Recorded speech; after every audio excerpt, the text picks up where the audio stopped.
Então, bom dia, Matheus, Diego. Bom dia aos participantes que estão aqui com a gente. Bom, deixa eu iniciar me apresentando. Eu sou a Rubia Witt, sou gerente de expansão da Data System. Nós somos uma empresa de software especialista no mercado de calçados e roupas. A nossa matriz ela fica em Limeira, 150 quilômetros da capital aqui de São Paulo, que é onde eu fico e está localizada a nossa unidade de negócios. Gente, na Data System, nós temos uma missão que move aí os 90 colaboradores que fazem parte do nosso time, que é facilitar a transformação e crescimento das empresas de calçados e roupas por meio da tecnologia.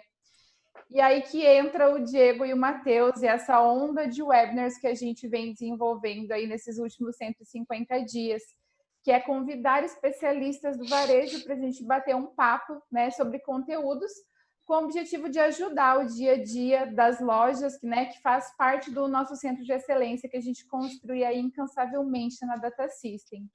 Então, primeiramente, quero agradecer Diego e Matheus e quero convidar vocês a se apresentarem agora, contar aí brevemente um pouquinho da história de vocês e falar um pouquinho também do negócio que vocês atuam. Diego, vamos lá, começando por você. Bom, primeiro, bom dia para todo mundo, né? Quero agradecer o convite da Ruby e da Data System.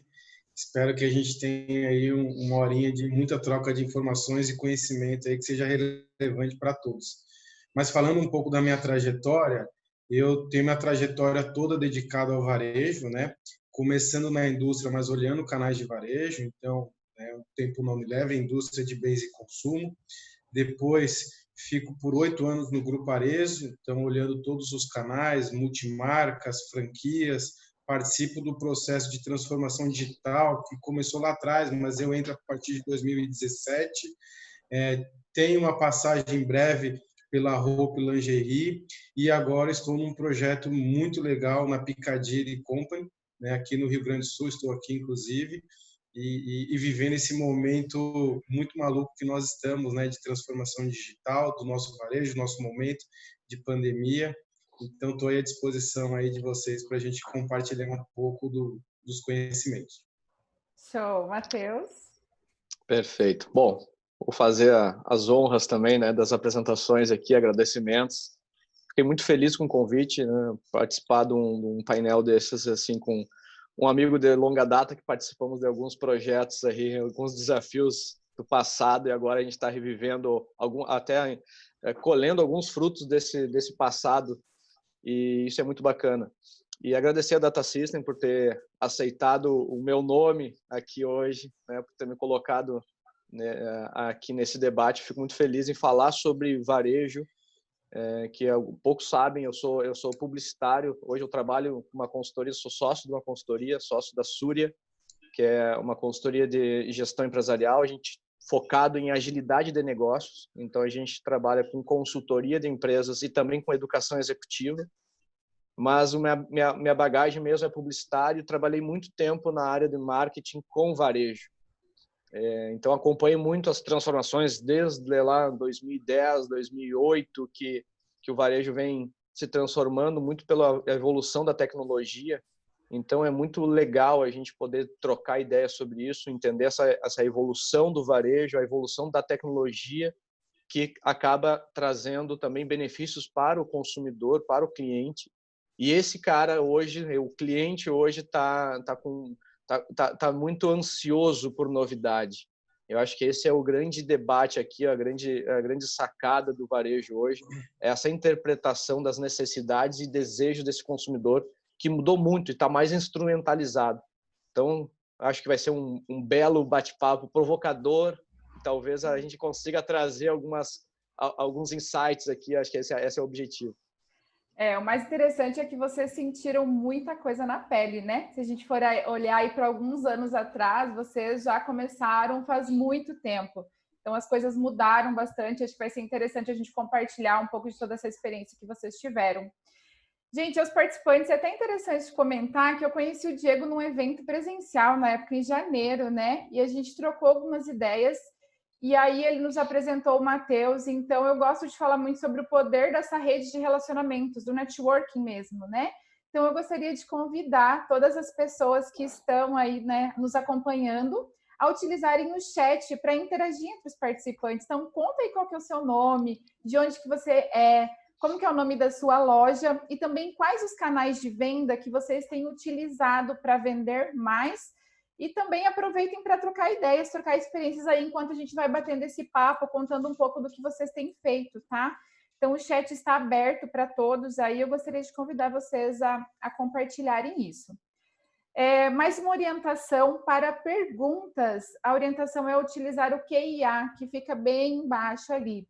O que acontece? Caso a gente tenha muitas perguntas e a gente não consiga responder todas aqui ao vivo, depois do webinar a gente vai fazer um contato para, né, conseguir trazer respostas e trazer ideias aí para todos os participantes. Então, dando abertura aqui, né, ao nosso conteúdo, transformação digital, ele acho que nunca foi tão falado na história, né, meninos? Vocês já viveram muita coisa aí, mas nos últimos 150 dias é o tema que mais tem sido debatido no varejo. Afinal de contas, as portas fecharam, muitas continuam fechadas, abrindo, fechando, tem oscilamentos. E os empreendedores, varejo, ele teve que se reinventar muito rápido, né, para continuar vendendo e ativar o modo sobrevivência. Mas antes da gente entrar no tema omnichannel, né, nessas estratégias omnichannel, gostaria de convidar o Diego para trazer um pouco do contexto histórico de consumo, né, olhando lá para trás, assim, também trazendo um pouquinho desses últimos 150 dias. O que aconteceu aí nesses últimos anos, Diego? A gente introduzir o tema. Bom, vamos lá, Rubi. Acho que, independente da pandemia, claro que vamos falar dela, é um fator importante, vale a gente entender em que momento nós estamos, né, na relação do consumo, né? Se a gente olhar 100 anos atrás, quando o seu Henry Ford lançou o Ford T, ele dizia para o cliente que você pode escolher o seu carro desde que ele seja preto e um Ford T. Então, era a indústria mandando no que o consumidor tinha e poderia consumir. Isso durou por décadas, né? A indústria, principalmente automobilística, representa muito isso. Então, até ali a década de 90, final da década de 90, as maiores empresas do mundo eram General Motors, Ford, Toyota, General Electric, então grandes indústrias, né, dizendo para o consumidor. Gente, está travado para mim. Vocês estão me ouvindo bem? Só o Rubem me confirma se vocês estão me ouvindo. Estamos sim. Deu uma travadinha, mas pode continuar. Opa, tá. Agora... Tá, para mim travou tudo, então... Vamos lá, Diego, pode Estamos continuar. numa chuva aqui no Rio Grande do Sul. Pode continuar? Pode. Tá. Então, acho que vale... Então, assim, era a indústria, né, dizendo para o cliente o que ela poderia ou tinha para consumir. E aí vem, né, ali dos anos 2000 até mais ou menos 2008, o Walmart se torna protagonista, né, uma rede de varejo, porque ele detinha o varejo. Ele tinha um mix de produto, né, os clientes, né, pela sua capacidade de distribuição, de pontos de venda e relevância para o cliente, ele que dizia para o consumidor, né, qual mix, qual preço, como que era bom, o que ele estava ali disponibilizando, mas o cliente ainda não tinha o poder, né? E aí em 2007, quando a Apple lança, né, esse pequeno aparelho, né, muda totalmente essa relação, né? Então o smartphone junto com a internet muda total essa relação de consumo que foi desenvolvida durante décadas, né? E aí a partir de 2011 a Apple se torna a maior empresa do mundo. E em 2015, com a entrada de fato dos smartphones aí, uma maior pulverização ali entre as pessoas, a internet também evoluindo, o consumidor começa a ter muito poder na mão. E aí, falando de Brasil, dos últimos 2 anos para cá, temos 80% dos lares com internet, 220 milhões de smartphones, então a gente tem mais smartphones do que pessoas no Brasil, somos em 210, né? E 150 milhões de usuários de WhatsApp, isso nos últimos 2 anos. Então, gente, o cliente, ele está online, né? E aí começa a nossa reflexão, né? Tá, e qual o papel da loja física nisso, né? Vai morrer? Com certeza não, né? Mas ela tem que se reinventar. E aí, com a pandemia, todo esse processo, né, de décadas, ele acelerou essa transformação do consumo, né, desse cliente que já está conectado e agora, né, utiliza como canal principal as mídias, né, e os canais digitais. Então, não vou alongar mais, porque acho que daí vem uma série de reflexões que a gente pode compartilhar com o Matheus, com você, e para a gente seguir para os próximos passos. Mas acho que essa reflexão, em resumo, que saímos de um modelo de que a indústria e o varejo sempre determinava o que o cliente vai comprar e onde vai comprar. Eu sou varejista, eu compro o meu produto, coloco na minha loja e espero o cliente chegar. Esse modelo, gente, não funcionou mais, né? Então, assim, a gente precisa repensar isso. E aí, daí que vem a omnicanalidade, daí que vem o data-driven, né? Informações baseadas em dados, e aí que vem as conexões. Então, acho que passo a bola agora para o Matheus, para você, Rúbia, também, para a gente discutir um pouco sobre isso.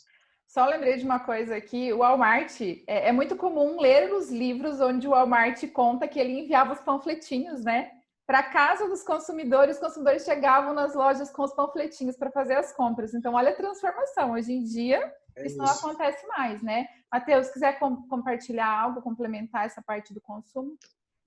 Não, o Diego é um grande especialista, entusiasta do varejo, né? Contextualiza de uma maneira brilhante. Mas eu acho que o ponto que eu queria trazer aqui existe toda essa revolução que o Diego trouxe em relação à indústria, varejo, impulsionado pela tecnologia, e tem um grande ponto aqui que também traz um desafio em todas as organizações, na verdade, mas o varejo tem sentido muito isso, porque o varejo, ao longo dos anos, como o Diego falou, né, quando a tecnologia trouxe mais poder, vamos dizer assim, de decisão para a mão do consumidor, né, de eu poder escolher o produto, de eu poder colocar a minha opinião e essa opinião realmente chegar até o varejo, até a indústria, até todo mundo, desafiou muito a tomada de decisão para o lado do varejista, a tomada de decisão para o lado do empresário, para o lado da pessoa que está ali gerindo aquele negócio. E pegando todos esses momentos que o Diego passou aí, né, brilhantemente, desde do Henry Ford até o iPhone, inclusive tem alguns especialistas que dizem existem pelo menos três grandes revoluções do mundo que impactaram o comportamento das pessoas: a escrita, a prensa e o iPhone. Porque o iPhone ele proporcionou uma liberdade, talvez, de comunicação, uma capacidade para o ser humano que antigamente a gente não tinha. A gente só conseguiu no momento que a gente teve a escrita, que a gente conseguiu espalhar o nosso pensamento, quando a gente fez a prensa, porque a gente conseguia exponencializar, talvez, naquela época, a questão dos livros. E o iPhone, bom, enfim, a gente tem acesso ao mundo inteiro na mão. E isso passa por um ponto muito importante que eu vou resumir aqui para a gente deixar o debate mais legal para frente aí. Mas a gente passou a indústria, né, como um todo, vamos dizer, o mercado, ele surgiu muito com a vontade da eficiência. Então, quando o Diego fala do Ford, tem o Fordismo, tem o Taylorismo, tem a produção em série para poder deixar a coisa mais eficiente. Então, obviamente, eu não podia ter desvios na minha produção, então eu tinha que produzir muito e entregar rapidamente. Isso eu estava muito na eficiência. E aqui eu trago algumas frases que eu acho que traz um pouco quando a gente está falando em eficiência, vai chegar. Lembra quando o varejo dizia isso, né? Não, olha só, vai chegar tal produto chegará em algum dia. Então tu gerava aquela expectativa. Para depois a gente passar para um momento do mercado, da gestão, onde a gente falava em eficácia, entregar o produto certo. Então, não era mais o carro preto, mas era o carro com ar-condicionado, era o carro laranja, era o carro branco. Então, a gente tinha a eficácia de entregar o produto certo para o cliente. E aqui a gente também ouvia muitas expressões do tipo, tem, mas está em falta, né? Ou o sapato da novela vai chegar, quando é que o sapato da novela chega? Então, tem muito disso. E hoje a gente está vivendo, hoje que eu digo, neste século, né, a gente já está 20 anos lá, já no século XXI, a gente já está aqui nesse século há um tempo. Esse século iniciou muito com o debate do Customer Experience, ou experiência do cliente, do consumidor. Né? Então, tu falou do Walmart, o Walmart tinha o low price, mas o próprio Walmart teve que se reinventar e trazer um pouco mais desse ponto, mais da experiência. E aqui é aquela coisa, o que eu vejo hoje, né, no mercado é muito... O cliente tem acesso a muito mais coisas. Então, na verdade, hoje ele não pergunta mais se o sapato da novela vai chegar na loja. Ele já comenta do tipo, eu vi no Instagram de tal pessoa, eu vi no AliExpress, vamos citar aqui casos que a gente pode importar de uma maneira muito mais fácil. Então, hoje o acesso está muito mais fácil, facilitado, até pela forma que a tecnologia foi gerando isso, né? Então, no momento que a gente digitaliza algo, ou seja, eu digitalizo o meu comportamento de consumo e pesquisa, eu tenho um momento em que eu fico um pouco decepcionado com isso, porque eu não tenho acesso, não tenho muita loja, não tenho muita opção, mas chega um momento que eu começo a perceber que mais pessoas estão ali, eu consigo ter mais acesso, eu começo a criar um ponto de disrupção nesse comportamento. E agora a gente está vivendo um momento que passou a disrupção, porque o iPhone trouxe isso com os apps que vieram embarcados nele. Então, o Diego falou, 2007 o iPhone surge. Em 2009, a Uber é lançada. E a Uber nos dá essa capacidade de escolha de um serviço que era monopolizado, por exemplo, pelo táxi. Então, essa capacidade de escolha gera na cabeça das pessoas, na consciência, opa, eu quero isso para todas as outras coisas que eu utilizo. Eu quero isso para o banco, eu quero isso para o meu telefone, eu quero isso para onde eu compro, eu quero isso para o supermercado, eu quero isso para, enfim, várias coisas. Então, a gente está vivendo hoje um momento em que esses Ds da tecnologia, a gente está vivendo o quê? Uma democratização, porque hoje está mais fácil comprar, uma desmonetização, porque está também mais barato o acesso à tecnologia. Então, isso causa o que o Diego trouxe, né? 80% das pessoas do Brasil acessando a internet. 99% delas acessam pelo celular. Então, aí que está o grande ponto. Então, botando mais uma pimentinha aí para a gente debater sobre as necessidades. Complementando sobre o Uber, né? Sobre essas empresas disruptivas. Uber, Netflix, Spotify, são empresas que surgiram no mercado, já surgiram digitais, né? Oferecendo o mesmo produto e serviço que outras empresas já ofereciam, porém de uma forma diferente. E é isso que causou realmente a disrupção, e elas, de certa forma, estão, com o passar do tempo, jogando para escanteio esses outros modelos de negócio, né? Acho que é um ponto de reflexão muito rico para o nosso bate-papo aqui, também olhando para o varejo, que é um grande desafio hoje, né? Como fazer diferente. E aí, vocês comentaram sobre o empoderamento dos clientes, né? Com acesso à internet. Existem pesquisas que o cliente ele já chega na loja com informações mesmo, né? Ele já pesquisou antes sobre o produto. E além do empoderamento, sobre o cliente ser o centro das decisões, né? Não é mais inovar olhando de dentro para fora, e sim de fora para dentro, da experiência de consumo, da expectativa do consumidor para o que realmente a marca vai oferecer, né? E aí, já encaixando com essa parte de empoderamento e do cliente como centro das decisões, no varejo, quando a gente fala omnichannel, né? Esse termo ele já assusta, porque é um Frankenstein. Vocês concordam com essa visão? Não olhando para a experiência de vocês, mas olhando para o que vocês veem dos varejistas, né? Porque assusta. O negócio realmente ele é tão complexo quanto parece? Como que vocês poderiam desconstruir isso aqui para a gente? Vamos começar aí pelo Diego. Legal. Acho que só pegando o gancho aí para esse assunto, né? Esses últimos 5 anos que a gente viveu de transformação mudaram mais a forma de consumo do que os últimos 100. Então, imagine que empresas de décadas estão inseridas nesse contexto, né? Eu trabalhei décadas da mesma forma e em 5 anos mudou tudo, né? Mudou a relação, como me adaptar. E aí vem a pandemia, vem a omnicanalidade, e se tem uma expectativa e se tem uma visão que é super complexo, né? E aí vamos começar pelo conceito. Omnicanalidade, o conceito básico dele é convergência totais entre canais. É o consumidor não perceber canais mais, é quebrar as paredes que temos dentro das empresas, né? Basicamente é isso. E aí a gente precisa desconstruir essa ideia de que é complexo ser omnicanal. Na verdade, a gente tem que começar pelo simples, né? Independente se você tem uma loja, ou se você tem uma grande rede, ou se você é uma grande indústria, né? A omnicanalidade, ela começa pelo simples, pelo foco no cliente e colocando o cliente como protagonista, né? Como eu posso atender o meu cliente dentro da minha loja, mesmo não tendo o produto, né? Então, assim, você hoje, com o WhatsApp, você tem a capacidade de atender o seu cliente, ele estando na loja ou não, e você tendo os produtos ou não. Então, estou falando de uma ferramenta que é o WhatsApp. Hoje, nós temos diversas ferramentas aí disponíveis, redes sociais, né, que o WhatsApp é uma delas, formas de pagamento, meios de pagamento, que são muito simples, que dá para começar a gerar uma experiência omni para a sua cliente sem ser complexo.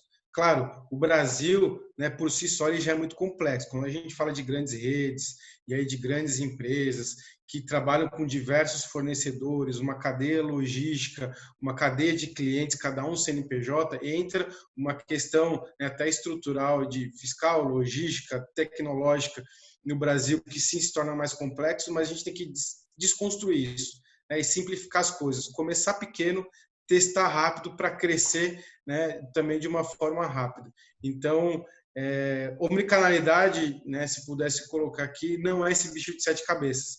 Acho que, e trazendo já um debate aqui, não sendo esse bicho de 7 cabeças, o principal desafio de implementação da omnicanalidade é a cultura, né? Então, como mudar o pensamento do próprio, desde a vendedora de loja, do próprio lojista, da empresa, de que, poxa, antes eu esperava cliente vir na minha loja, né? Eu estou com o produto aqui, agora ela não vem mais, agora eu tenho que interagir com outros canais para atendê-la da melhor forma possível. Então, a barreira cultural é o maior desafio, porque falando de tecnologia, a tecnologia está disponível, né? A Data System está aqui também para oferecer a tecnologia para os seus clientes de omnicanalidade, não tenho dúvida disso. Então, o primeiro passo para a gente desconstruir a omnicanalidade é cultural, né? Qual o nosso comportamento? Nós viemos aí de gerações trabalhando no varejo da mesma forma, e agora em 5 anos isso mudou, né? Poxa, gera um desconforto. A mudança traz a novidade, né? A inovação traz, né, as possibilidades, mas isso gera desconforto.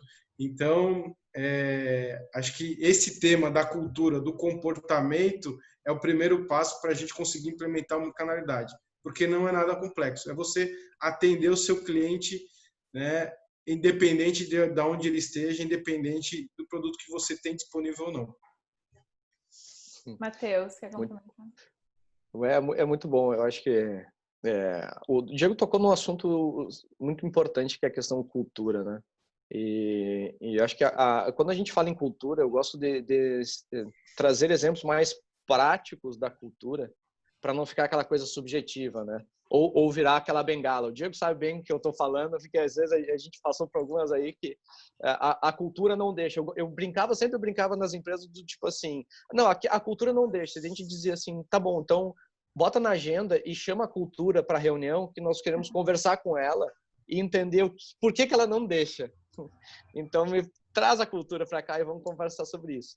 E a cultura tem a ver, na verdade, com o legado, ou débito tecnológico, ou débito de capacidade que uma empresa, por exemplo, uma empresa que não é uma nativa digital, como tu falou, né, Uber, Netflix, Spotify, que já nasceram nesse ambiente complexo, nesse ambiente volátil, nesse ambiente que é incerto e nesse ambiente que tem essa ambiguidade muito grande, que é característica de uma tecnologia, de ambientes digitais, né, da economia digital, da nova economia digital. Gera um pouco do desconforto porque tu vai mexer em coisas que estavam dando certo. Tu vai mexer em coisas que hoje ainda sustentam o teu negócio. Então, mexer nisso gera um pouco de desconforto e um pouco de receio, gera aquele medo, aquele frio na barriga, mas que em muitos empresários esse frio da barriga acaba te deixando um pouco travado, né? Te impede de ir para frente, te impede de evoluir. E vou trazer um exemplo das coisas que já impediram de evoluir. 2 exemplos grandes aqui que todo mundo deve conhecer, Cirque du Soleil e Victoria's Secret. São 2 exemplos em que esse medo de talvez mexer naquilo que estava dando certo fez com que eles saíssem de uma marca reconhecida mundialmente de sucesso, até inclusive o próprio Cirque du Soleil como o grande expoente de um mercado disruptivo, para vir hoje para um mercado onde ele está desaparecendo. O Cirque du Soleil está indo à falência. porque o Cirque du Soleil não conseguiu também se provocar enquanto ele estava no alto. Então, acho que aqui tem um pouco da cultura, tem um pouco a ver com isso. O teu legado, ele é importante para te gerar o aprendizado, para te trazer até onde você está, né? Principalmente se a gente está falando aqui com varejistas que têm uma grande rede, varejistas que têm uma grande história no mercado. Se pergunte o que você está fazendo para o futuro. Acho que aqui vem a grande provocação, que é o que o Diego está trazendo, a cultura, por exemplo, de trazer uma tecnologia que vários varejos que hoje a gente está vendo como sucesso, né? Magazine Luiza, Polishop e diversos outros grandes representantes aí que trabalham muito bem o Omnichannel, quando trouxeram isso, tiveram uma resistência gigante, porque o ponto de venda, né? Olha só, olha o que a gente está chamando, que existia apenas um ponto de venda, os outros pontos era qualquer outra coisa menos venda. No momento que eu consigo vender pela internet e entregar sem o cara ir na loja, eu começo a criar uma disrupção, eu começo a dissociar uma coisa da outra. Então, começa aquela coisa, nós e eles, nós das lojas físicas e eles das lojas virtuais. E isso acaba criando um problema cultural dentro da empresa, em que tu começa a criar uma concorrência interna que não é benéfica para o negócio. Então, aqui vem um ponto de atenção. Essa é a cultura de nós e eles que não podemos permitir que vá para frente, porque hoje não existe mais alternativa né, exatamente nessa fotografia que a gente está hoje, né, da pandemia, com todas as restrições. Nosso ponto de venda hoje não é mais o físico, porque temos limitações hoje em relação a questões sanitárias. Então, e aí eu vou ficar sem vender por mais 4 meses, mais 2 meses.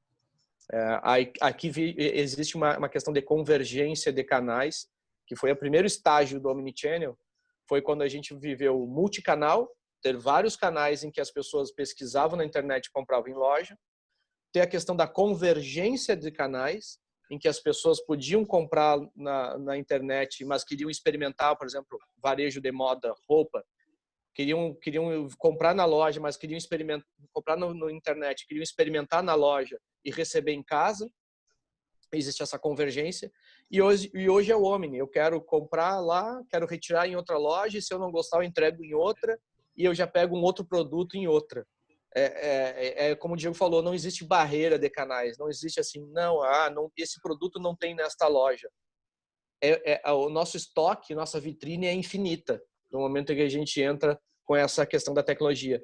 E isso é uma outra questão cultural, que é o pensamento exponencial, que é característico destas empresas todas que são expoentes desse universo tomado por uma nova economia digital. O pensamento exponencial é esse que coloca coloca o cliente no centro, mas também coloca a tecnologia a seu favor para que você possa exponencializar seus resultados e sua experiência para o seu cliente.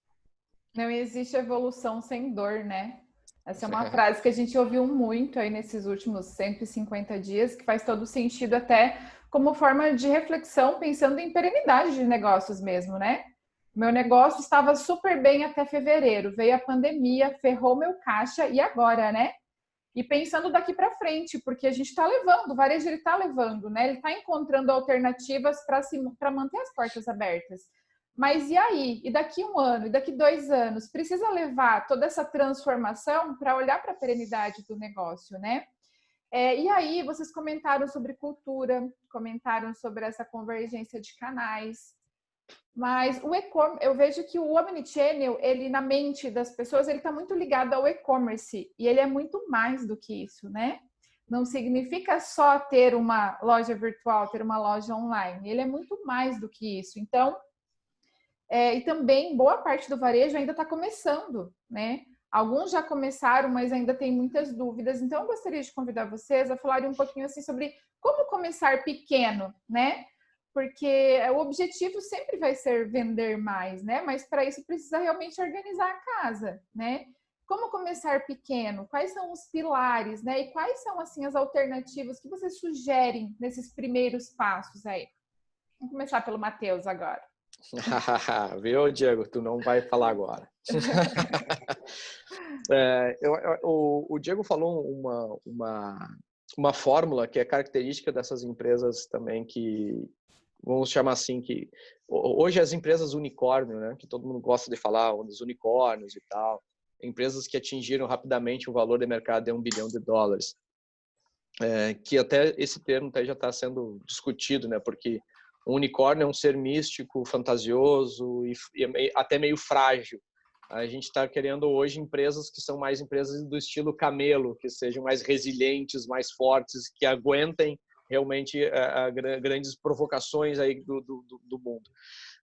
Mas fora isso, o característico dessas empresas que nasceram nesse cenário de uma economia digital é que elas têm um sonho grande, elas miram um resultado exponencial, ou seja, elas têm um pensamento grande, elas começam pequeno e elas conseguem experimentar rapidamente.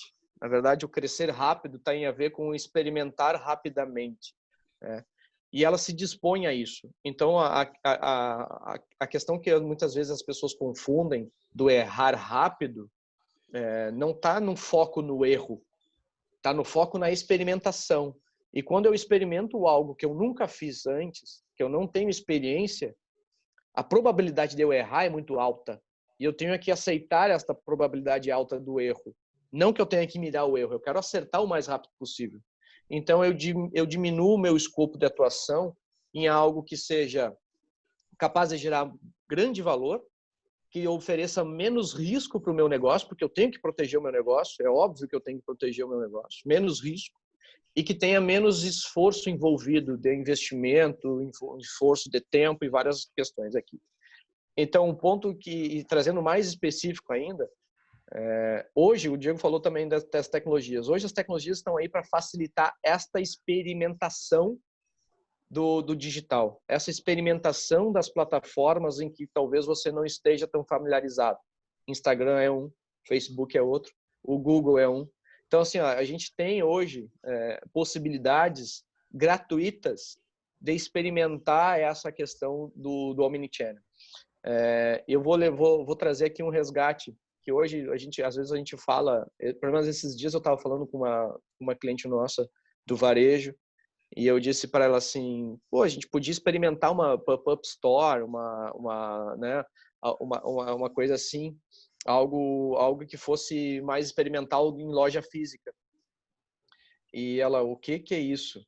Ou seja, a questão da pop-up store, as pessoas nem estão mais pensando nisso. Mas antigamente, quando eu queria testar uma experiência física, eu criava essas lojas de experiência, esses pontos menores, em alguns lugares, ou seja, num quiosque, num shopping, ou numa rua movimentada, mas para um espaço menor de tempo.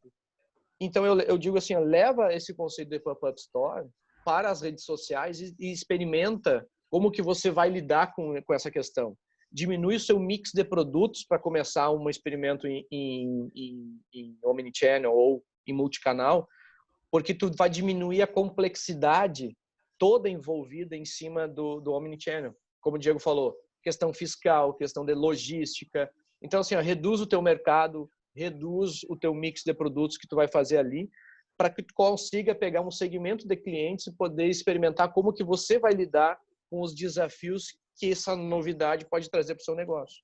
E aí você vai começar pequeno, você vai mirar um grande, você vai fazer pequenos experimentos, laboratório mesmo, para você testar como que você reage a esses desafios que talvez você não esteja acostumado.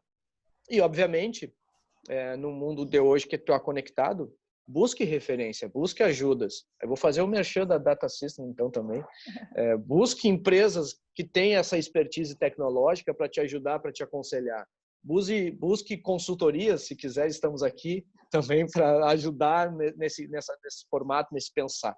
Eu acho que é um pouco disso, assim, a minha receita de bolo, que talvez não exista uma receita de bolo, mas se você seguir esses passos, de pensar algo grande, como tu falou, né? Olhar para frente, olhar para o futuro, começar de uma maneira menor, mais enxuta, fazer experimentos rápidos, pensar da forma com que tu reduz a tua complexidade, tenha uma clareza daquilo que você quer fazer e quer experimentar, seja transparente com o seu cliente, diga que você está experimentando. Não diga que você é expert em algo que você não é. Senão você cria uma frustração. Sigam alguns desses passos aqui, eu acho que é um bom caminho para começar um experimento. Muito bem colocado. É contigo aí, Diego.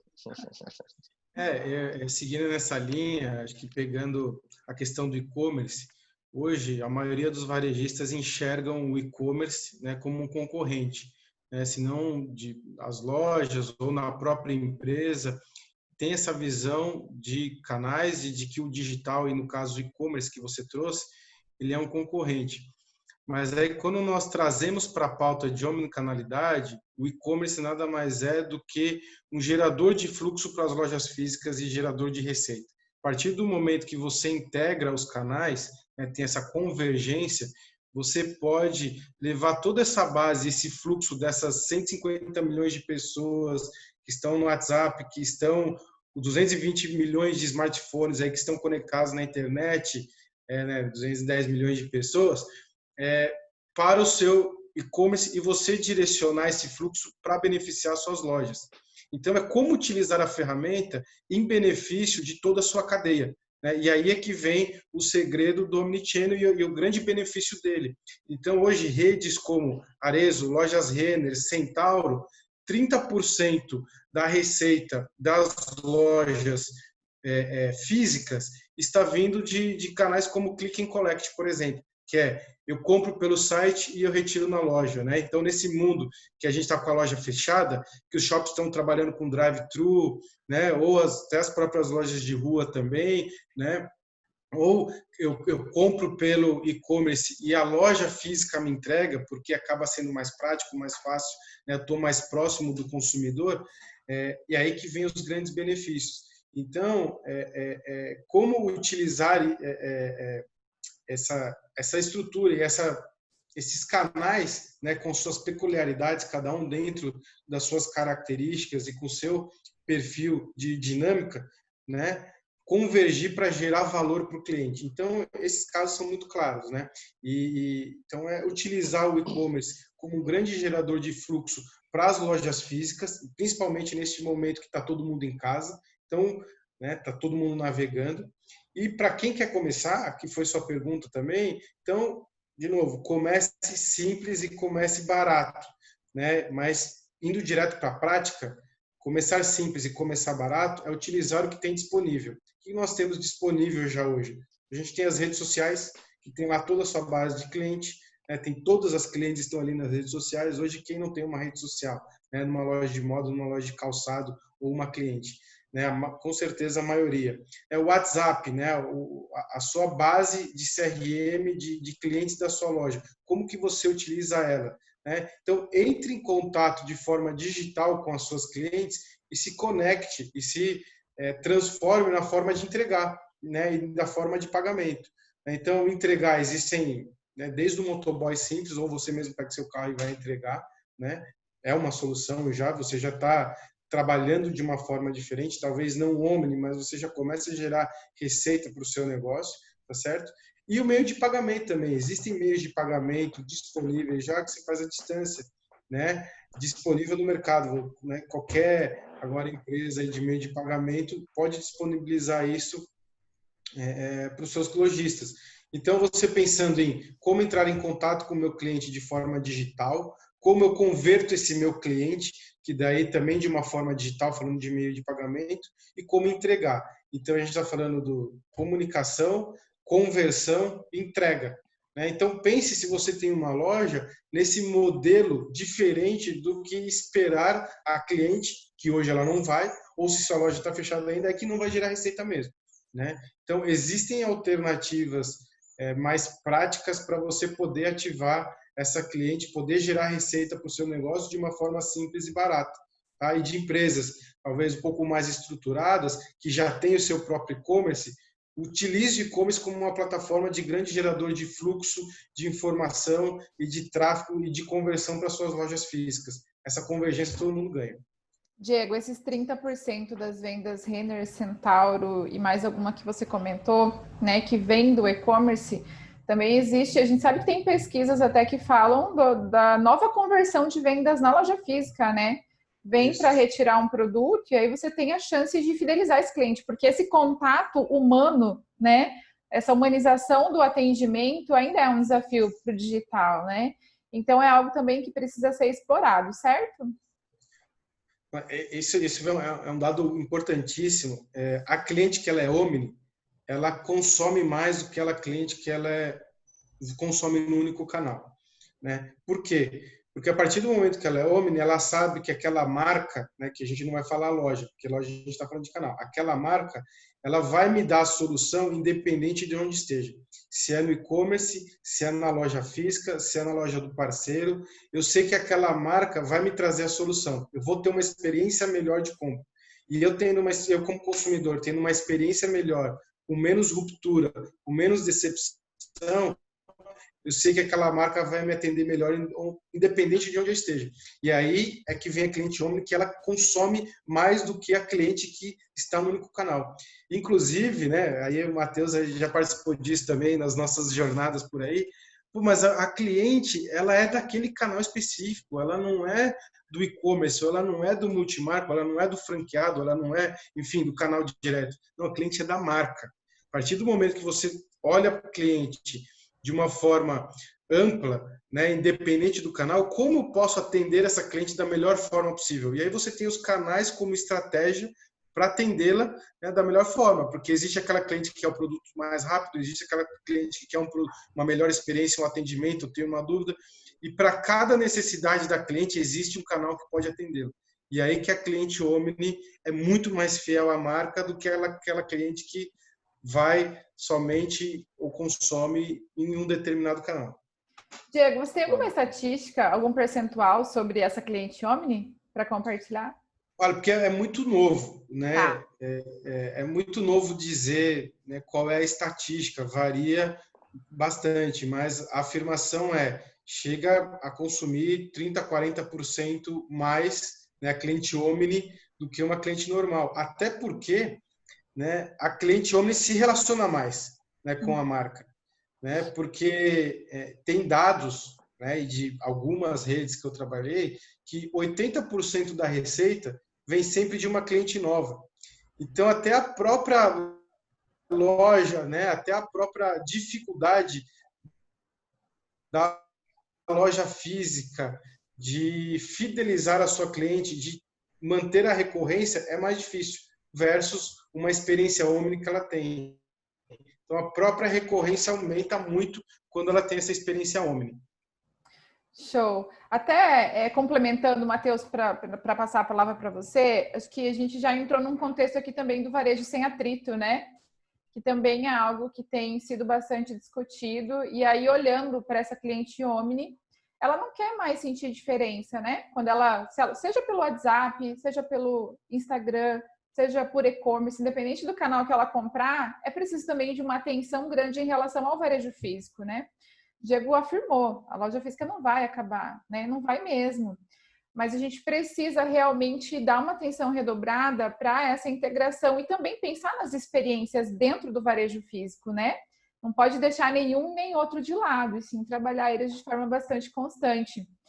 Aí a gente também entrando nessa parte de experiência dentro do varejo físico, a gente tem hoje pagamento por carteiras digitais, que é algo que vai começar a ser explorado no varejo, inclusive a Data System é uma das pioneiras aí, a gente já está fechando grandes redes que vão passar a utilizar esse pagamento integrado ao PDV, né?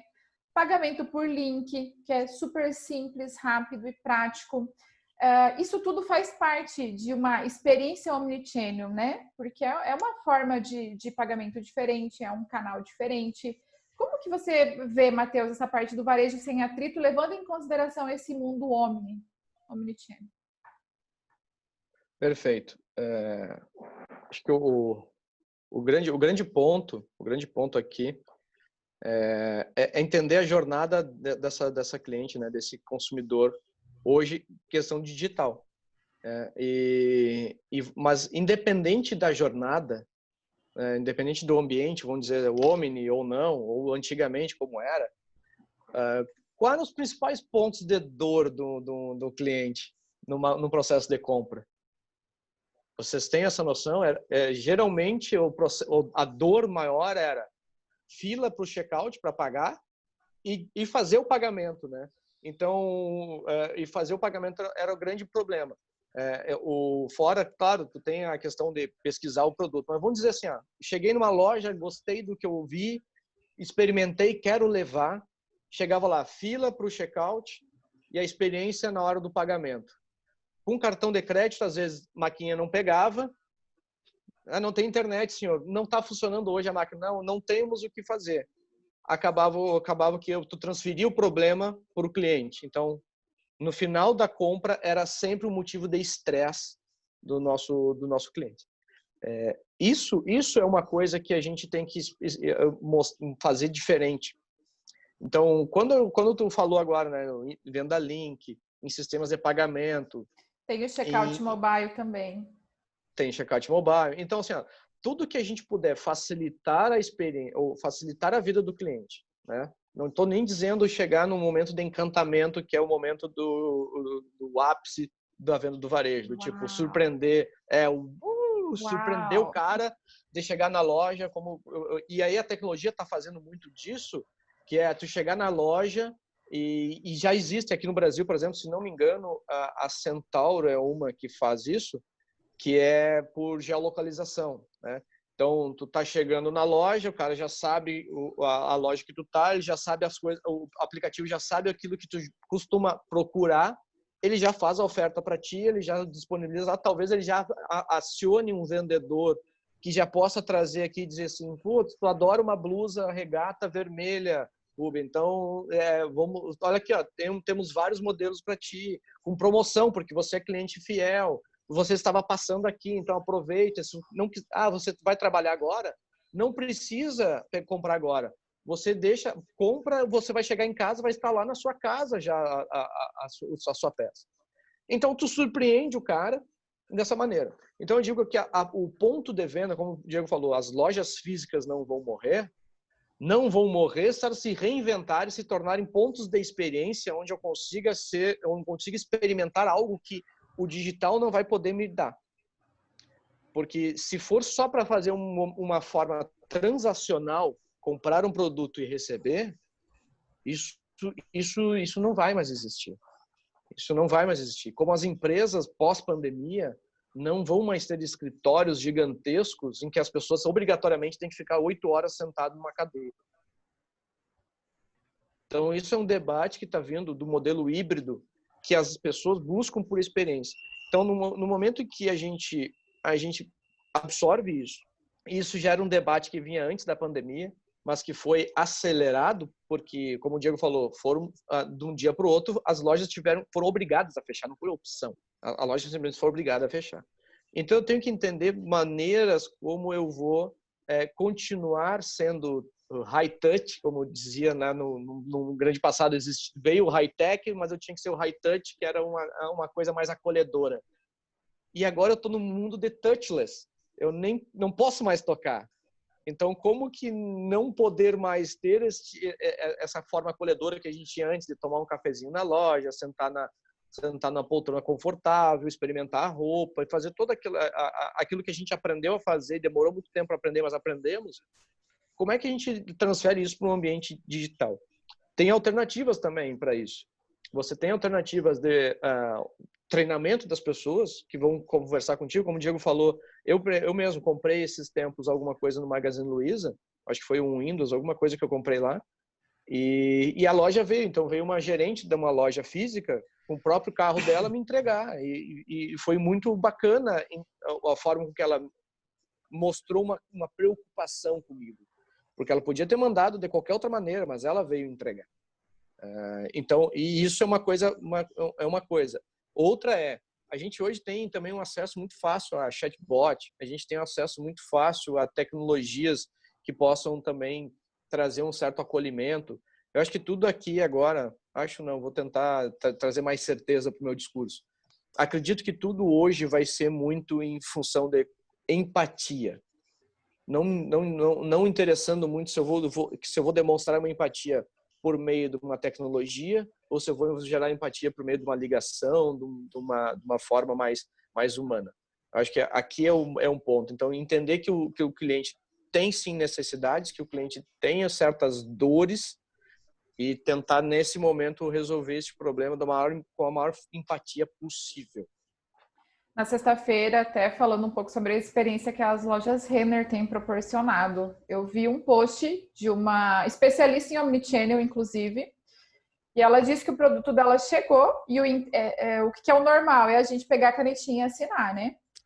Eles estão fazendo diferente. Ela só falou o nome dela e ele gravou um áudio, um aplicativo. Então, olha o quanto a tecnologia demonstra também a empatia, né, da organização nessa experiência. Seguindo ainda essa linha que vocês comentaram antes também sobre disponibilidade de produto, né?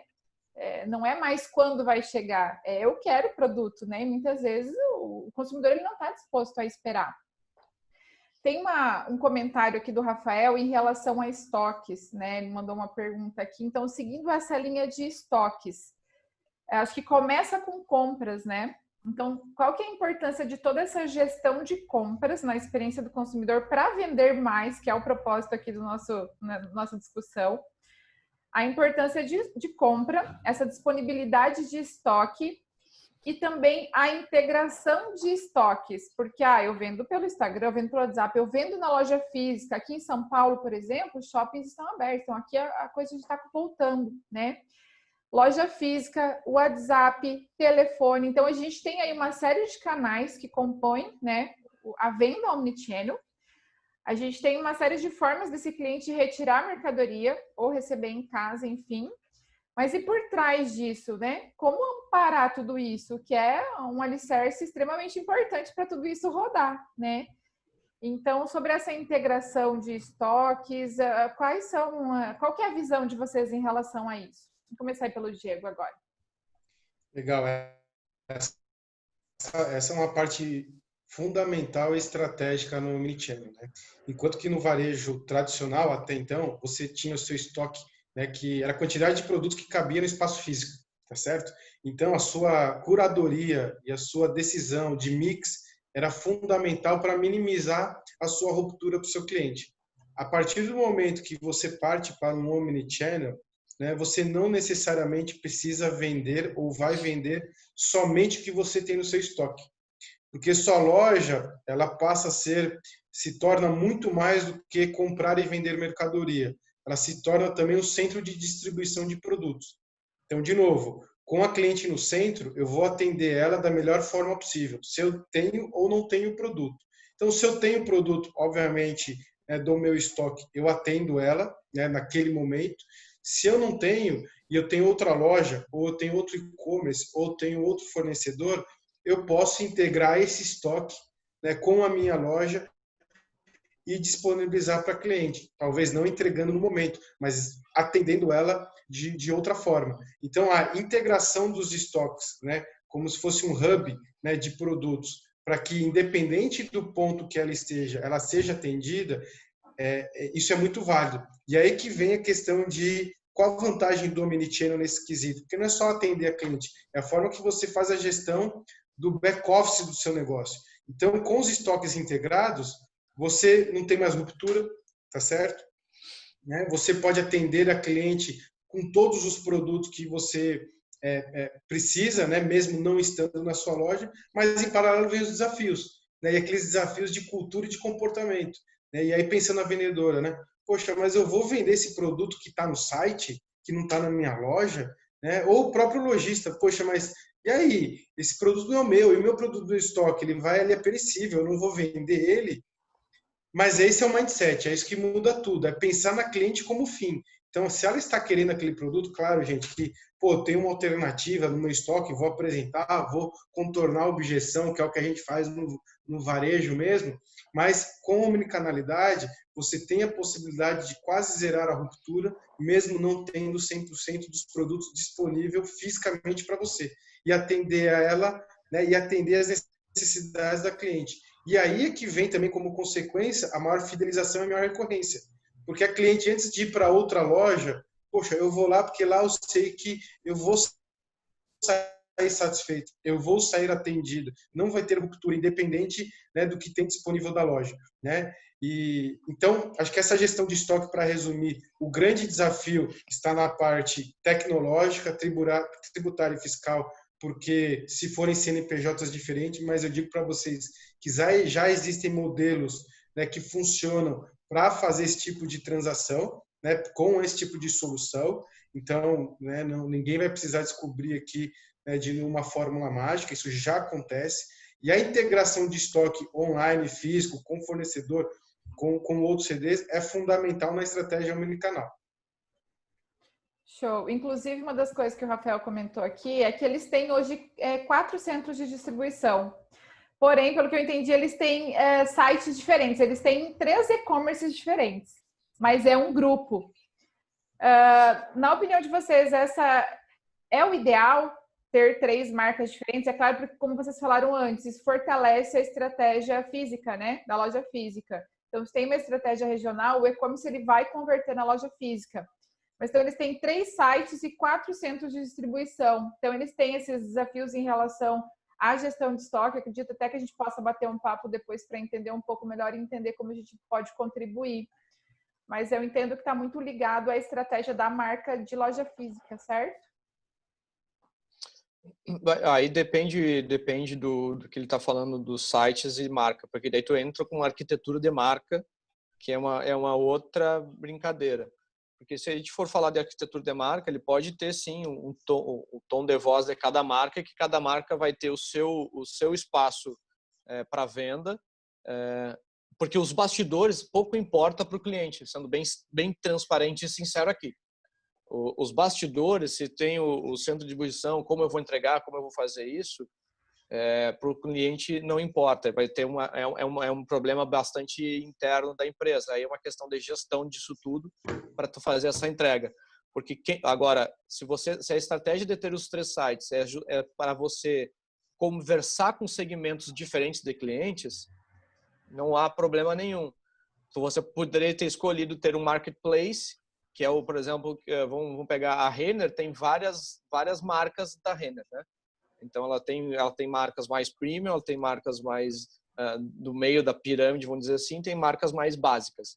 E ela se coloca como marketplace. Então tem um marketplace que é omnichannel, em que tu pode ir no site comprar. Agora, a Yukon já é uma marca diferente. Ela já tem o seu comportamento diferente, já tem o seu público diferente. Como que a Renner entrega tudo isso? É uma estrutura em que a Renner construiu e que beneficia todas as marcas, independente do site que você está olhando. Então, tem um debate aqui que é um pouco mais complexo, porque leva a arquitetura de marca e leva a questão da logística interna. E eu acho que esse é um ponto que ele tem que refletir também. Eu não sei, daí a gente pode conversar também depois, entender melhor o ponto dele. Mas, não, como a gente estava dizendo antes, não existe uma receita. Existe uma maneira em que, como depois de muito tempo de trabalho, a gente foi percebendo que é uma forma está se tornando mais eficaz. Então, essa forma eficaz que a gente está se fazendo. Como o Diego falou, tem a questão tributária, tem a questão de logística, tem a questão se você mesmo produz o seu produto, ou se você compra de outro fornecedor.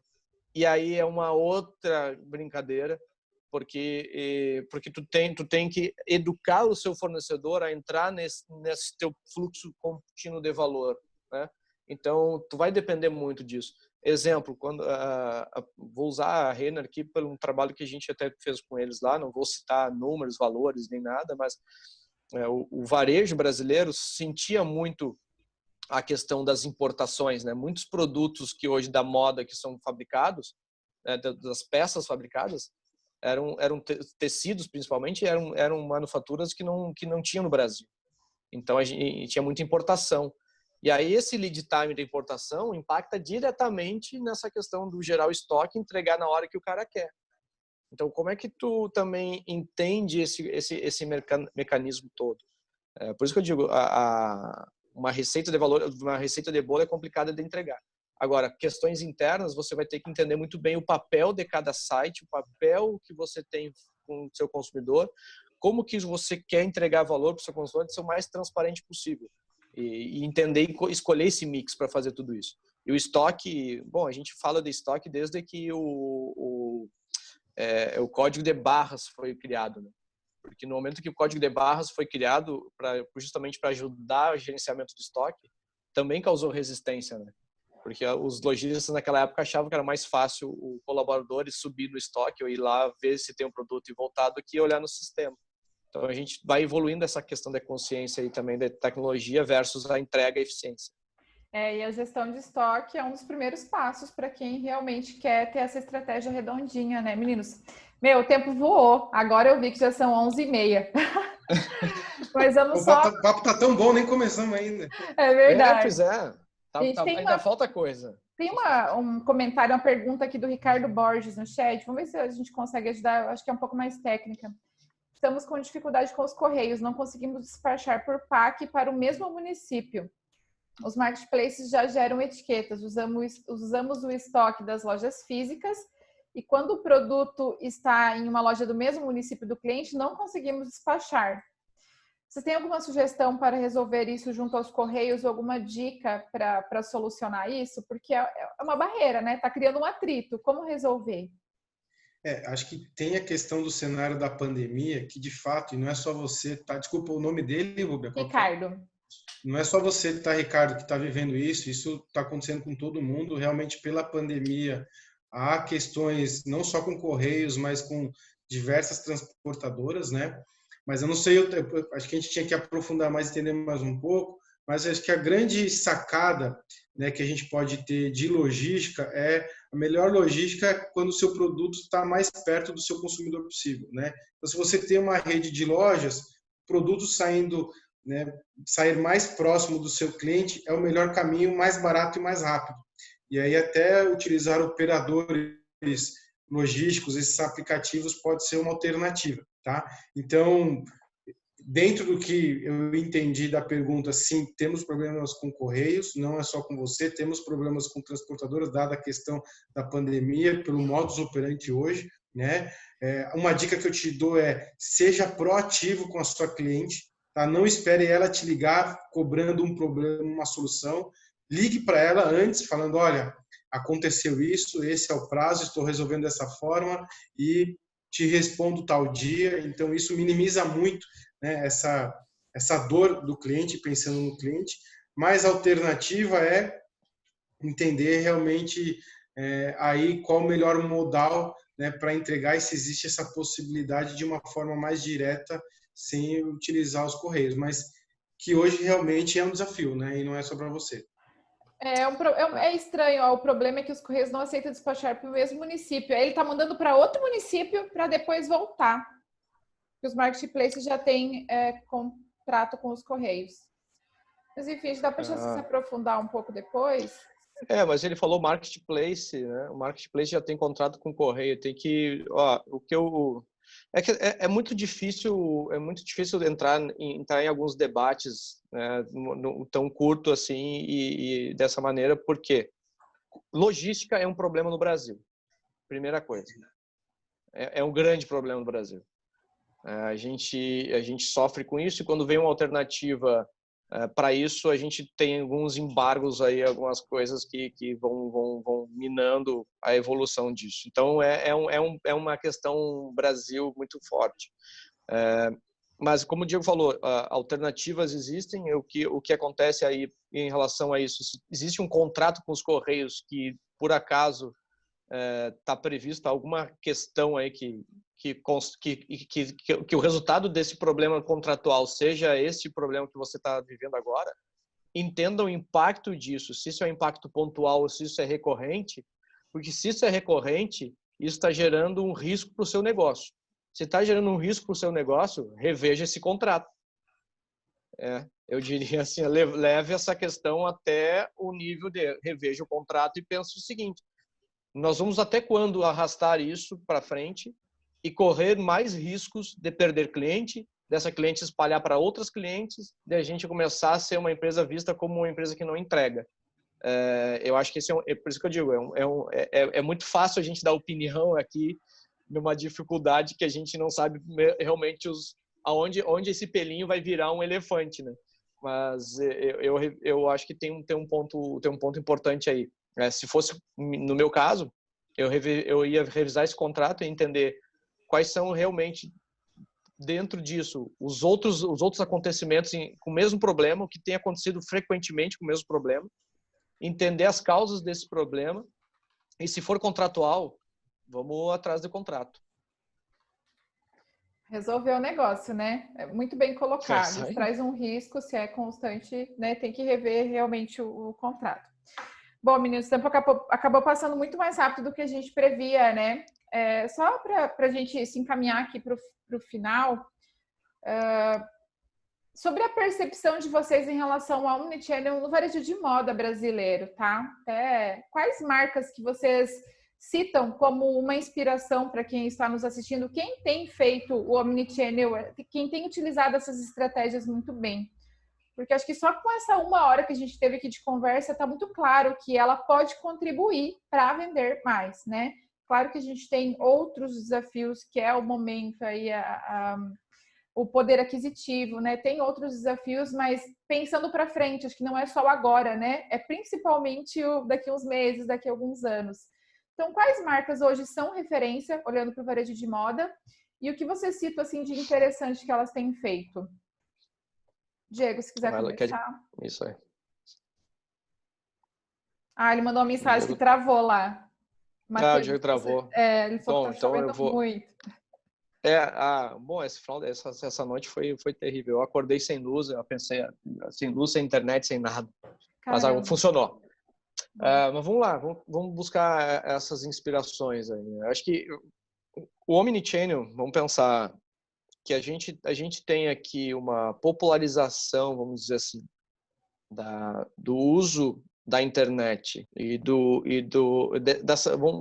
a gente está entrando num modelo em que a gente está um pouco mais maduro com essa questão de compra, a gente se sente mais seguro nessa compra há pouco tempo, muito pouco tempo, frente a esse avanço todo, desse comentário todo que vem gerando. Então, algumas lojas ainda não tem, muitas lojas de moda, principalmente, ainda não estão destacando tanto, como as já citadas aqui, né? A Renner é uma, a C&A entrou muito forte com isso, marcas, Centauro, algumas marcas mais nichadas ou mais moda, mais, vamos dizer assim, mais tendência, mais boutique, moda mais... também estão atuando muito numa coisa muito mais personalizada. Então, ferramentas que o próprio Amaro, que surgiu digital, a Amaro surgiu digital e hoje a venda ela não se dá pelo ponto físico. Então, muito mais, tu vai na loja da Amaro, tu experimenta a roupa, mas tu não... É até estranho no início. Então, porque eu digo, a gente está experimentando uma maturidade que talvez a gente nem esteja tão preparado para isso. A minha esposa, por exemplo, ela foi na Amaro e ela, eu gostei desse vestido, eu quero levar. E a menina, não, esse vestido é só para experimentar, você tem que comprar aqui e você vem em casa. Tipo, aconteceu a mesma coisa comigo. Eu falei assim, gente, como assim? Mas eu achei fantástico. Isso, mas daí tu fica se questionando, tá, mas será que eu não estou preparado para este tipo de negócio? Ou este negócio não está entendendo, não está sendo empático comigo? Então a gente está vivendo um experimento muito grande. Mas eu vejo assim, a Arezzo é um caso, e aí eu posso falar, agora que o Diego entrou, eu posso falar porque acompanhei a evolução da Arezzo, que a Arezzo fez vários experimentos. O e-commerce surgiu não faz muito tempo e começou a dar muito resultado. Só o e-commerce não estava solucionando a questão da cliente, porque a gente precisava experimentar algo mais omnichannel. Então, veio outros experimentos para que a gente pudesse entregar o que a cliente queria na hora que ela queria. E aí a questão até da logística, que veio aqui a questão o Ricardo, né, que falou, a questão da logística. No momento que a Arezzo teve problema com logística, o gerente de Customer Experience pegou o carro dele, foi em uma cidade, acho uns 200 quilômetros de Campo Bom, e entregou o sapato para a cliente. Porque a missão da Arezzo é entregar a felicidade para a cliente, sim, é entregar o sucesso dela. E ela botou assim, Pô, de que decepção, hein? Vocês tinham me dado 5 dias de entrega, não veio o pedido. Eu tenho meu casamento, festa, não sei lá o que que era, amanhã. E agora, o que que eu vou fazer? E mulher sabe que você estabelece um look e todo esse look tem que estar exatamente perfeito. Exato. Se você não tem o sapato que você pensou, com o brinco, com o colar, com o vestido, com a maquiagem, desculpa a expressão, ferrou, meu irmão. Ferrou e a gente quer matar todo mundo da marca, é bem isso, o sangue ferve. Ferrou a noite. Então, o que eu digo aqui é, todo momento o cara agora vai pegar o carro dele, vai em toda a cidade do Brasil entregar sapato? Não é isso. Agora, em momentos de exceção em que a experiência do cliente é mais importante que o custo envolvido na logística, cara, eu abro mão da margem e entrego. E a minha pergunta sempre foi essa para as marcas. Você realmente quer o sucesso do cliente? Sim, o Diego sabe que eu enchi o saco na Arezzo perguntando isso. Você realmente é centrado na cliente? Sim, sim, sim. Você abre mão da sua margem de lucro para deixar a cliente feliz? Alguns, não sei. Então, até onde você vai para deixar a sua cliente feliz? Eu acho que esse é o grande desafio do momento que a gente vive. Acho que os exemplos, mais do que exemplos, é mindset aqui. Mais do que exemplos, tipo a Renner, por exemplo, um outro caso que eu vivenciei, a Renner tinha um grande problema da logística da Renner. Inclusive saiu agora, estava até tentando achar o artigo do Fábio Facchio falando sobre isso. Que é o novo CEO, que tinha um problema que é o seguinte, demorava 9 meses para desde a concepção de uma coleção, desenvolvimento, produção, entrega em loja para o cliente poder comprar. Com os avanços da tecnologia, um repensar de toda essa cadeia de sucesso e logística, hoje tem produtos lá que, se não me engano, em 15 dias eles conseguem entregar. Olha a redução do lead time. Isso não foi barato, isso não foi do dia para a noite. Mas isso foi um mindset que, tipo, primeiro, eu preciso realmente encantar meu cliente, é o primeiro ponto. Segundo, eu vou achar todos os meios que eu tenho acesso para que isso seja possível. E aí eu vou ver a minha flexibilidade de investimento, vou ver a capacidade que eu tenho de tecnologia, vou ver várias outras questões, maturidade dos meus vendedores, maturidade da minha empresa. Vou fazer uma série de análises. Mas eu vou focar isso, eu vou buscar essa entrega. Então a Renner hoje está entregando isso. Casos que o Walmart, quando começou lá, tinha uma época que os hackathons e todo que começou a popularizar, a galera começava demorava 2 dias para produzir para entregar um produto, às vezes no Walmart, e o Walmart começava a vender. Então, menos de 1 mês, tu já estava com o resultado de vendas de um produto totalmente novo do zero. Então, eu acho que esse é o ponto. Assim, todas as empresas hoje que estão investindo, e não falando em moda, mas Magazine Luiza com Super App agora. Super App da Magazine Luiza até cashback tá rolando. Tá fazendo campanha na televisão com cashback. Então eu compro uma geladeira, eu compro um computador mais um celular e eu ganho R$1.000 de cashback. Eu ganho R$200 de cashback. Coisas que o Brasil não está acostumado ainda. Muito agressiva essa estratégia, né? Aproveitando só o gancho desse cashback, dessa experiência, olhando novamente para a loja física, a gente já tem relatos, tá? De cliente, grupo de loja, utilizando o pagamento por carteira digital no PDV e clientes indo até a loja comprar porque ele tem cashback, ele quer utilizar o cashback. Então, na China, 93% dos pagamentos no varejo físico já são realizados por carteiras digitais, né? Então, acho que a pandemia vai acelerar muito isso no Brasil e é uma tendência muito forte de o varejo realmente começar a explorar tudo isso, né?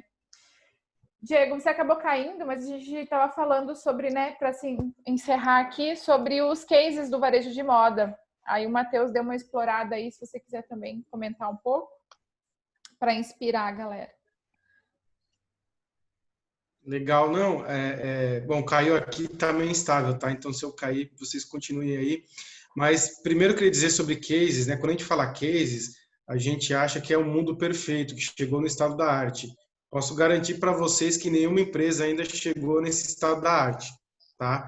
Mesmo as que estão aí em destaque no Brasil, porque é muito trabalho, é complexo da porta para dentro, mexe com cultura, sai da zona de conforto, é o novo, vai errar, vai gastar um pouco também, vai perder. Então, não acho que tem fórmula mágica que eu vou fazer um plano aqui, né, vamos passar 3 meses, vou sair lá na frente com o meu foguete. Isso não existe. Né? Você tem que passar por todas as etapas e isso é um processo doloroso, é um processo que exige muito suor ali e dedicação e vai ter problema, tá? Mas falando das marcas hoje, que não sou eu que estou dizendo, até em relatórios ali de investidores, etc., as marcas que mais estão se destacando no Brasil com resultado, né, em omnichannel é a Renner e a Arezzo, né, que de fato conseguem transformar as soluções em receita, né? E aí acho que para compartilhar, né? Então a gente teve, né, o Matheus lá a nossa experiência, mas a Renner também vem investindo muito tempo, mas a gente não pode deixar de falar também, assim como o Matheus falou, do caso da Magazine Luiza. Acho que se a gente quer uma referência no Brasil, é a Magazine Luiza, que são trabalhos de anos aí, né, investindo, começando pequeno, no modelo de trabalho, de cultura, mas que acho que a Luiza Helena, né, fala, assim, é uma mulher brilhante aí no varejo, que a gente pode ter referência independente do segmento, é assim, ela tem o cliente no centro. Ela toda semana tem um dia que para ver as reclamações das clientes, né? Então, existem os processos, existem as tecnologias, as soluções, mas sempre olhe para o seu cliente. Esse outro exemplo aí que o Matheus disse, né, até do Cristiano, a gente pode dar os créditos para ele. Chegou um pedido, precisamos entregar, tivemos problema com a logística, botou no carro e foi entregar, né? Então, não existe fórmula mágica, não existe case de sucesso lindo, né? Existe, de fato, muito trabalho, assumir riscos e não tem modelo ideal. Ah, eu vou pegar o modelo da Renner, vou pegar o modelo da Magazine Luiza, vou pegar o modelo da Amazon e colocar na minha empresa. Não existe fórmula mágica, né? O case de sucesso para você implementar na sua empresa é quais são as fortalezas da minha empresa e defina o que eu sou hoje e aonde que eu quero chegar. Tá certo? Então, isso é o mais importante. Se você quer implementar isso na sua empresa, não copie e cole de ninguém. Defina qual o seu estado desejado.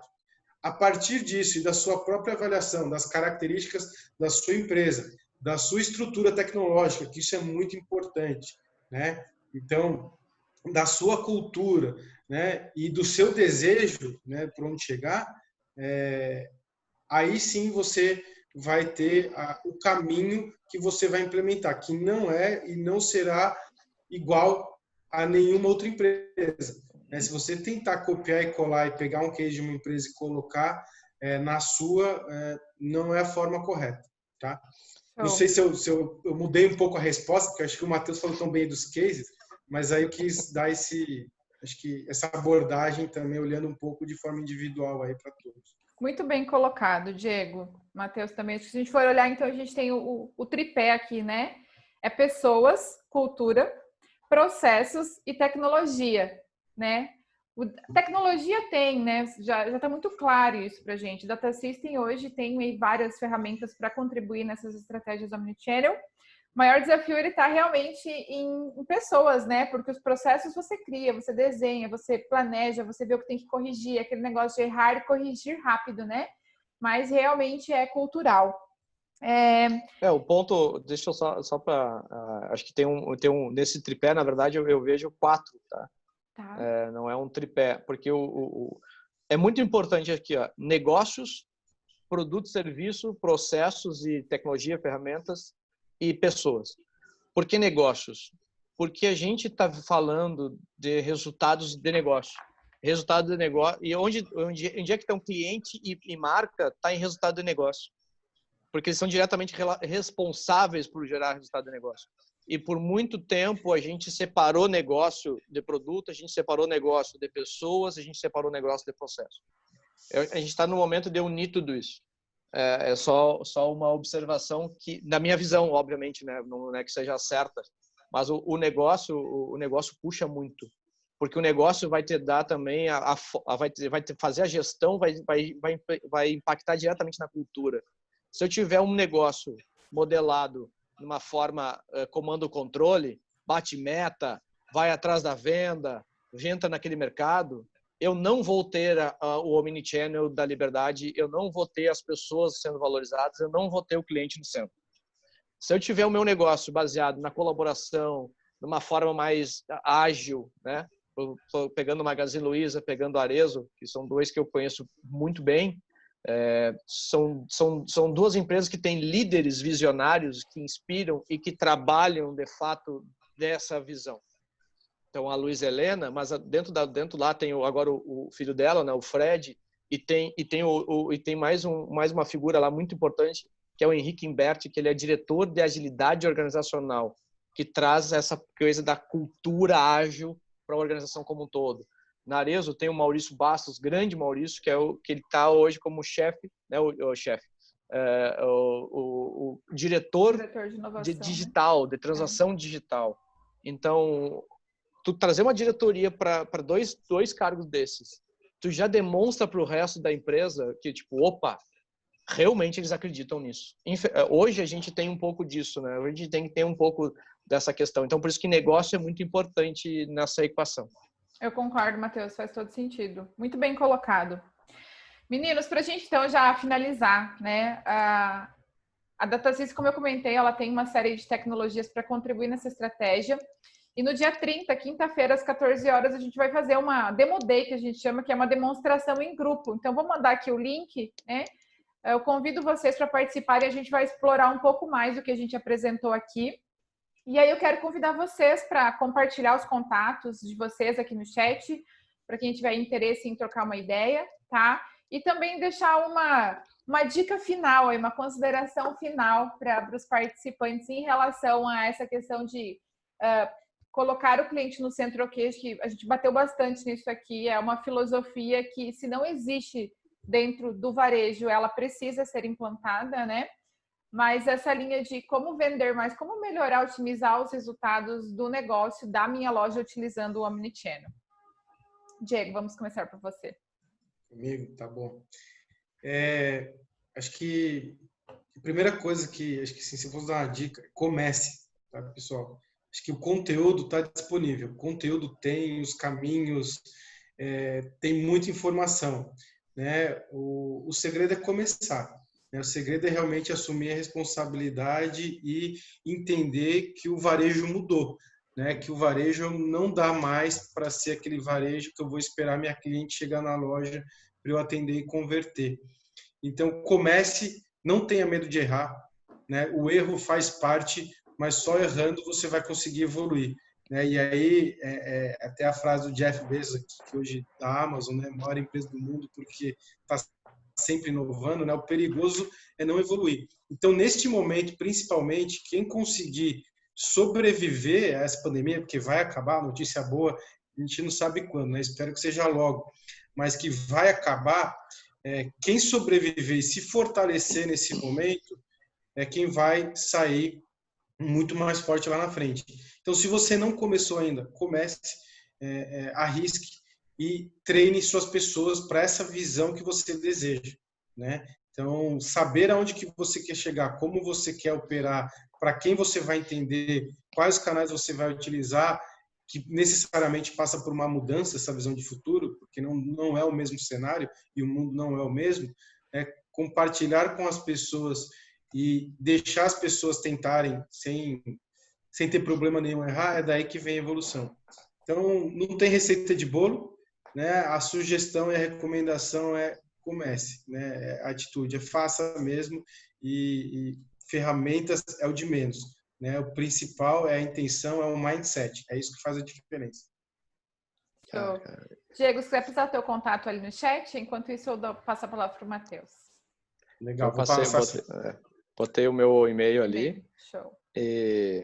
Bom, eu acho que o ponto aqui, para a gente não ficar se estendendo em frases bonitinhas, tal, que acho que a gente tem que... Eu gostei dessa frase do Diego, comece, né? Dessa frase, dessa palavra, na verdade. Eu acho que essa é a palavra que resume. Resume muito, assim, comece. E, obviamente, já que ele falou uma frase bonita, eu quero falar uma frase bonita de um autor legal também. O Alvin Toffler, que ele falava que a gente precisa aprender, desaprender e reaprender tudo de novo. Então, acho que a gente está vivendo exatamente esse momento. Do momento que a gente está desaprendendo e reaprendendo a vender. E isso faz toda a diferença. E a questão do encontre o seu modelo. né? Eu acho que encontrar o seu modelo. Quando a gente fala de gestão, muitas pessoas dizem, eu quero o modelo do Spotify, eu quero o modelo da Google, eu quero o modelo da Apple, eu quero o modelo de não sei quem. E a gente sempre diz, a própria Spotify diz, nós temos um não modelo. A gente experimenta, a gente vai mudando de acordo com o que a gente vai entendendo que se adequa melhor ou que fica mais adaptável para a nossa forma de trabalhar. Então, não se preocupe muito com os cases com referência, porque case é uma coisa que a escrita ela é muito mais bonita do que a realidade. Então, o case parece maravilhoso, parece que a Renner agora, opa, olha só, eu estou respondendo a crise de uma maneira mágica. A Arezzo mesmo, né? Arezzo, veio a crise, Arezzo, opa, deu tudo certo. E teve um bom investimento nisso. Então, esse é o ponto.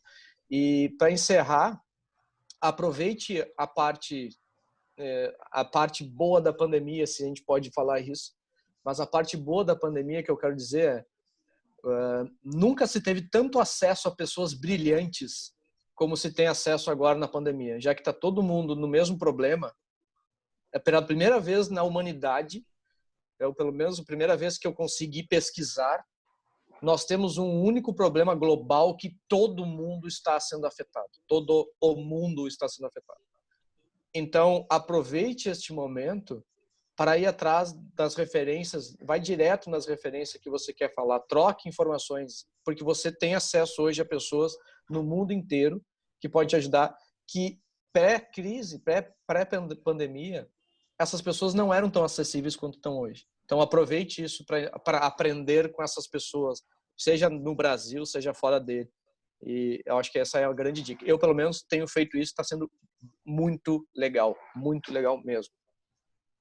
Excelente, Matheus. Acho que a gente realmente precisa olhar para frente, né? A gente tem muitas lições aí do passado, né? Mais lições ainda desses últimos 150 dias.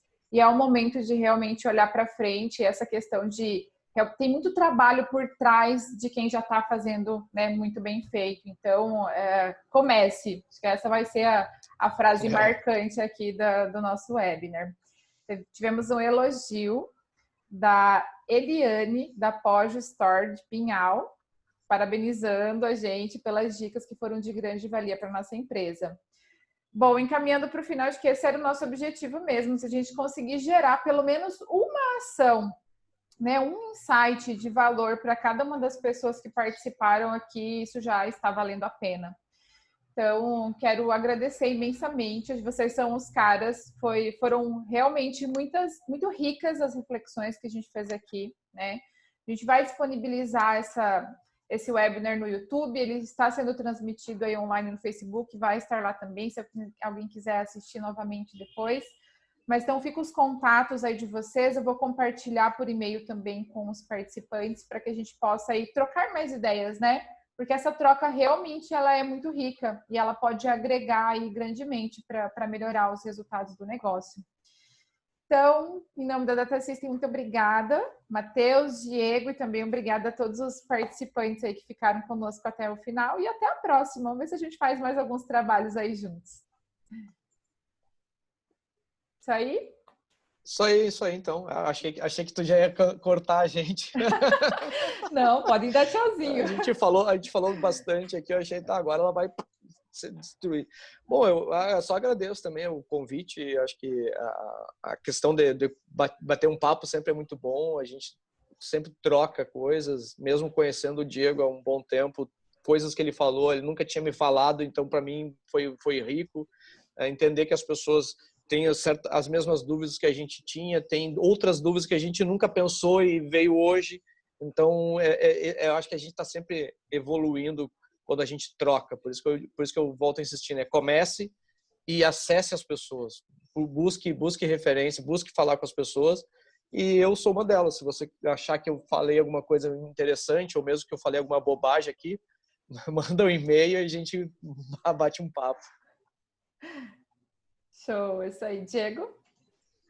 Também, gente, acho que foi um prazer participar, sempre muito rico, né? Aprendi bastante com o Matheus, sempre quando eu converso com ele, ele às vezes até ligo pedindo os conselhos, né, Matheus? Então é sempre muito bom, a Rúbia também. E, gente, não existe fórmula mágica, não existe caminho certo. De novo, é o comece lá, a gente está todo mundo aprendendo, porque é um assunto muito novo, né? Então é muito novo para todo mundo e vai mudar. Com certeza daqui a 2 anos, 6 meses, né, da forma que as coisas estão acontecendo e a velocidade do mundo já vai estar mudando de novo. Então eu fico totalmente à disposição de vocês, passei os meus contatos aí, vai ser um prazer trocar, né, porque é sempre uma troca, que puder ajudar também, fico 100% à disposição, mas, gente, tem que ir para cima, né? Se você colocar, tem que ir para cima, não dá para ficar parado. Né? E no varejo, né, que a gente é dinâmico, que a gente está ali, gosta, né, de ver movimento, de ver as clientes nesse momento. Quem é do varejo, imagino que está sofrendo bastante, mas dá para movimentar. Começando a movimentar, os resultados começam a aparecer. Então, gente, vai para cima que vai dar certo. Na Data System a gente fala, vamos com os 2 pés no peito. Então é isso aí, coragem, vamos para cima.